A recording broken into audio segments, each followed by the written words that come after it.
I'm Jennifer Murphy with the Marietta Police Department. The Marietta Police Department wants to equip you with the skills and knowledge to prevent you from becoming a victim of a crime of opportunity. This series, Don't Be a Victim, allows you to hear from our expert officers, will help you identify issues in our community, and will offer suggestions and directives to keep you, your family, and your neighborhood safe. Atlanta is known for a lot of things, including its traffic. There are many issues we see as officers that drivers are doing to put others in jeopardy on our highways and roadways. Today, Officer Michael Gardner and Officer Justin Rutland with the Marietta Police Step Unit are here to discuss ways all of us can become better drivers and understand the importance of focusing on driving.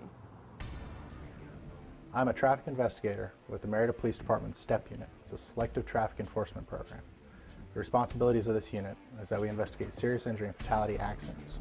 If an accident occurs and there is a serious injury or a fatality investigation, the Step Unit will respond to the scene, take over and work the scene from beginning to end to find out all the contributing factors that led to that accident. A big part of my job is traffic enforcement, whether it be moving violations such as speeding, running lights, running stop signs, or equipment violations such as problems with your tag, problems with your headlights, all those type of equipment that's on a vehicle. So we pull over cars. We interact with the public on a daily basis. Some of the major problems that we're seeing in drivers today is following too close, speeding, cell phone usage, and DUI. Common distractions that drivers are dealing with while driving a vehicle are the normal business of their day, which they're usually conducting on a cell phone, whether it be on a cell phone call, a text message, using a computer sometimes, reading while driving, eating while driving. There's been documentation of people drying their hair, putting on makeup, anything that they should not be doing while driving. When you're driving, the one thing you should be doing is driving. An inattentive driver is a dangerous driver. The problems with talking on a cell phone are that they distract the driver from operating his vehicle, from paying attention to the road, and paying attention to other drivers. What this does is it will slow down the driver's response time or make them miss a cue that they may need to be paying attention to, such as a light turning red, another vehicle changing in front of them, a vehicle suddenly stopping in front of them, or another wreck that may occur, anything along those lines that they need to be able to focus on so they're not a part of it.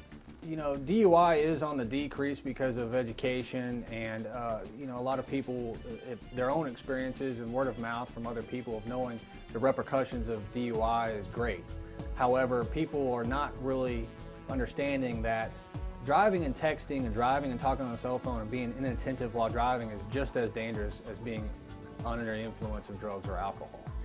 The study that we conducted to look at crashes in the city of Marietta was the locations that the crashes were occurring, the contributing factors that led to those accidents that the officers could determine on the side of the road, along with just personal information about the vehicles themselves and the people involved. What we found was that these accidents were majorly caused by following too close. Following too close is a huge issue. Atlanta is known for very heavy traffic, and if all these drivers that are on the roadway do not give themselves ample space between themselves and the vehicle in front of them, even while driving 5 or 10 miles per hour in bumper-to-bumper traffic, you need to have that time to give yourself enough reaction time to stop the car. A good practice to avoid falling too close would be to leave a car length for every 10 miles an hour of travel, as they teach in driver's ed. If you can't gauge how far a car length is, just a very good distance where if that vehicle suddenly stopped, you could stop or avoid running from the back of that vehicle. Power outages are not uncommon. If you happen to come upon an intersection that has malfunctioning lights, please do the following. If the signals are blinking red, treat the intersection as a four-way stop. If the signals are blinking yellow, slow down and use caution while moving through the intersection. If the signal is not working at all and there are no blinking lights, please stop and treat this intersection as a four-way stop. Upon clearing the intersection, you may want to call 911 and inform them of the light being out. When a light is red, if a driver crosses over the solid white balk line, it is considered running a red light. The white line at an intersection is called a balk line or a stop bar. What that means is that you have to stop at or before that line, preferably before it. Otherwise, you are considered in the intersection.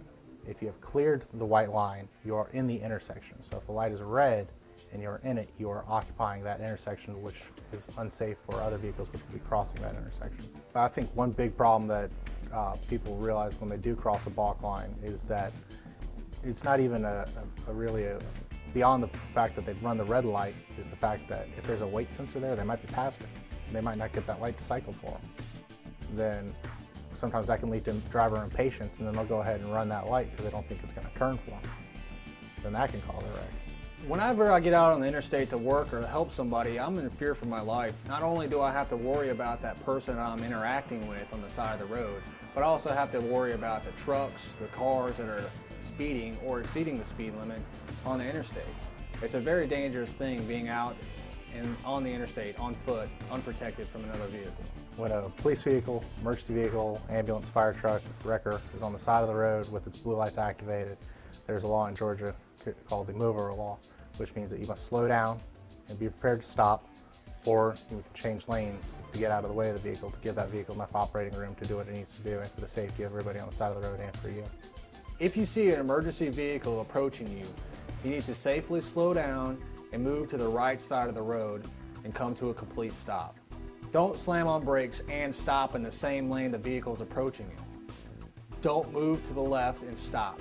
If there's a center turn lane to the roadway you're driving on, do not get in the center turn lane and stop. Move to the right as far off the roadway as safely possible. Emergency drivers are trained to pass all vehicles on their left. If you move to the right, this is the best and safest way to handle an emergency vehicle approaching you. A common issue that we have in dealing with traffic laws and enforcing them is vehicle pullovers. When you're pulled over, pull to the far right side of the roadway and as far off the roadway as possible to give the officer ample room to walk to the side of your car without walking in the lanes of traffic. When a violator is pulled over, they need to safely go to the side of the road, preferably the right side if it's on the interstate, and to continue to go with the normal flow of traffic, to not slow down excessively or increase their speed excessively. Safely merge as they normally would to the right to get over to the right shoulder or off the interstate, whichever has a safer, larger amount of shoulder to stop in, so we're not a threat to other traffic that's coming behind us. Because the fact being that when the blue lights come on, it means that you need to pull over and other vehicles need to yield. However, other vehicles do not always yield to emergency vehicles immediately. There's a reaction time. If a vehicle is going to the side of the road and a truck or other vehicles approaching from the back, they don't always see the blue lights in time. And if they see blue lights, they may not necessarily be looking at the violator's vehicle. It's the violator, the officer, and everybody else on the roadway in danger.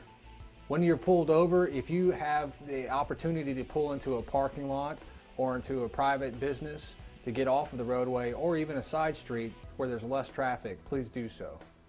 Pulling into a well-lit parking lot is recommended. If it is nighttime, make sure that you turn your hazard lights on and you turn your overhead dome light inside the interior of the vehicle on so that we can see inside the vehicle more clearly. Make sure you roll down your window and that you have your hands on the steering wheel and wait patiently for the officer to approach. Do not move around in the vehicle. Do not look for your driver's license or your registration until instructed to do so. If you have passengers in the vehicle, please instruct the passengers to remain calm and to not interject while the officer is talking to the driver. Understand that the officer will explain to you why you were pulled over. Our ultimate goal is to correct the problem and to get you back on the road as safely and as quickly as possible. Once the traffic stop is over, you are free to leave. Please enter the roadway as safely as possible.